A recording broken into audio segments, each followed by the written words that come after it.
আজকে নিয়ে নিল আইফোন 17 প্রো ম্যাক্স। তো এবার আনবক্সিং করার পালা।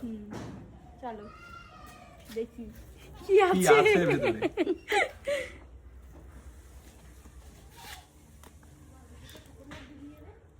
আমার হাত কাঁপতেছে, পড়ে না যায়। দুর্দান্ত কালার। কালারটা কেমন কেমন হয়েছে বলো? আমি এই কালারটা নিলাম না, ঠকে গেল। তল পেয়ে আমরা পাই। আমার না এই কালারটা ভালো লাগতো না, কিন্তু এখন বাস্তবে ভালো লাগে। এভাবে না, এভাবে না, হাতটা দাও আসতে পারছি। বাবা, সরো। এটা দাও, তুমি এদিকে আসো। এটা আর এটা তো একই, শুধু সেম কালার কালারটা আলাদা। সেম। কিভাবে ধরলাম? ধরো তো। এটা পিছন থেকে তোলা। দেখো আমি কালারটা ভালো হবে না বলে নিলাম না। পিছনটা মেন, পিছনটা দেখাও। পিছনটা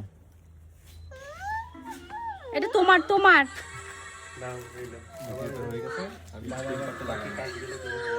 টেম্পারটা সবার আগে লাগাই।